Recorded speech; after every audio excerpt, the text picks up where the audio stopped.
Damai sejahtera dan salam sehat untuk kita semua. Saya Sister Sean Saragi akan membawakan kita dalam renungan hari Minggu biasa ke-21 yang diambil dari Injil Lukas bab 13 ayat 22 sampai 30. Mari kita dengarkan. Dalam perjalanannya ke Yerusalem, Yesus berkeliling dari kota ke kota dan dari desa ke desa sambil mengajar. Dan ada seorang yang berkata kepadanya, "Tuhan, sedikit sajakah orang yang diselamatkan?" Jawab Yesus kepada orang-orang di situ, "Berjuanglah untuk masuk melalui pintu yang sesak itu, sebab aku berkata kepadamu, banyak orang akan berusaha untuk masuk, tetapi tidak akan dapat. Jika tuan rumah telah bangkit dan telah menutup pintu, kamu akan berdiri di luar dan mengetok-ngetok pintu sambil berkata, 'Tuan, bukakanlah kami pintu.'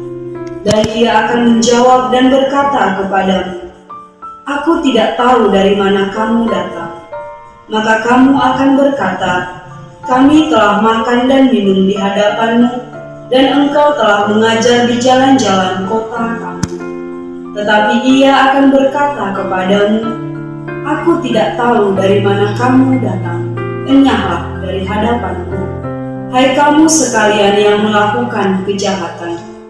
Di sanalah akan terdapat ratap dan kertak gigi, apabila kamu akan melihat Abraham dan Ishak dan Yakub dan semua nabi di dalam kerajaan Allah, tetapi kamu sendiri dicampakkan keluar. Dan orang akan datang dari timur dan barat, dan dari utara dan selatan, dan mereka akan duduk makan di dalam kerajaan Allah.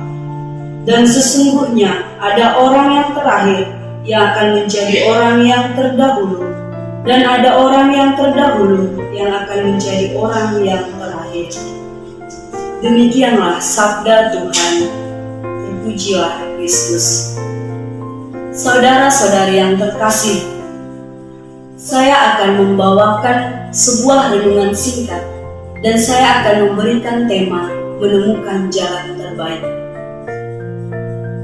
Sebagian besar dari kita mungkin sering mendengar kata-kata ini. Buat apa sih cari jalan yang sulit kalau ada yang gampang? Intinya, jangan menyusahkan dirilah. Namun setelah saya coba merenungkan, sebagai orang Kristiani, pernyataan ataupun slogan ini sepertinya kurang tepat. Mengapa? Karena bagi kita seorang Kristiani, seringkali ajaran Yesus lewat Injilnya, lewat pengajaran yang kita terima, seringkali bertolak belakang dengan apa yang diinginkan ataupun kebiasaan dari dunia ini. Sebagai contoh, ketika banyak tawaran yang begitu menggiurkan dari dunia ini, terutama maraknya budaya hedonisme, memperkaya diri sendiri, mencari keuntungan diri sendiri, kita dituntut untuk berusaha menahan diri, mati raga dan askese. Dalam hal ini kita mungkin sering bertanya, kenapa sih Tuhan kami lain dari yang lain? Namun tentu saja sebagai seorang Kristiani yang dewasa, kita menyadari itulah konsekuensi kita ketika memilih Tuhan. Seperti halnya dalam Injil hari ini, Yesus kembali mengingatkan kita untuk masuk lewat pintu yang sesak. Muncul pertanyaan dalam benak kita, kalau ada pintu yang luas, lapang, tidak ada orang, kenapa harus bersempit-sempitan di pintu yang sesak? Pertanyaan itu mungkin sering menjadi pertanyaan kita dan menjadi juga permenungan kita, terutama ketika kita merasa kita ini hanya manusia biasa. Namun, sebagai seorang Kristiani sejati, kita harus mempercayai satu hal, bahwa jalan yang Tuhan tunjukkan adalah jalan yang terbaik. Dari yang terkasih, ketika menghadapi jalan ini, kita akan dihadapkan berbagai macam cobaan dan kesulitan yang tidak mudah. Namun kita harus mempercayai satu hal, dan kita harus sadar bahwa yang terbaik akan datang di waktu yang tepat, bukan di waktu yang singkat. Saya pernah mendengar kalimat, tidak ada hasil yang mengkhianati proses. Dalam hal ini saya mengartikan bahwa hasil sebaik apapun tidak akan mungkin kita capai secara instan, melainkan butuh proses yang panjang, jatuh bangun, dan tentu saja itu tidak mudah.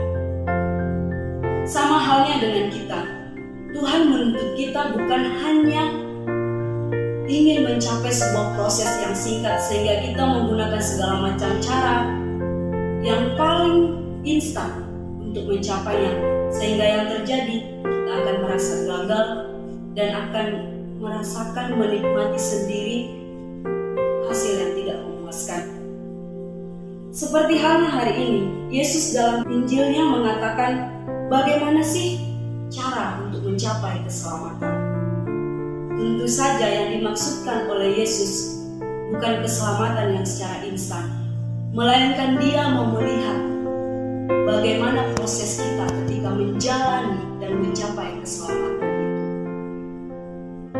Dalam hal ini, tentu saja Dia tidak membutuhkan kita sempurna tanpa celah. Namun Dia mau melihat seberapa sering kita jatuh, namun bangkit dan bangun kembali. Saudara-saudari yang terkasih, nilai kita dilihat dari seberapa besar kita berjuang keluar dari diri sendiri, zona nyaman, mencoba mendengar, memahami, dan menjadi sama-sama. Meninggalkan segala sesuatu, terutama yang kita inginkan, memang bukan hal yang mudah.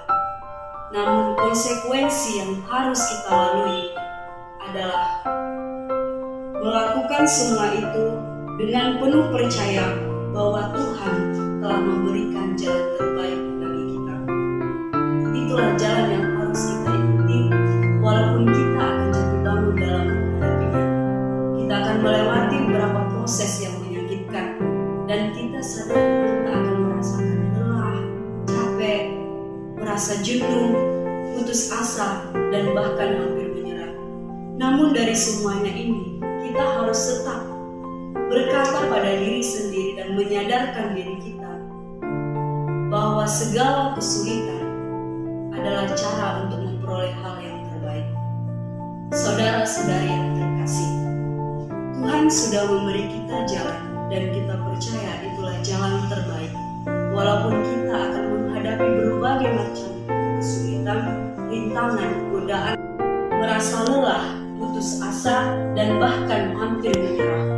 Namun kita harus terus menyadarkan diri serta berharap bahwa rasa sakit itu justru mengajarkan kita banyak hal yang berharga.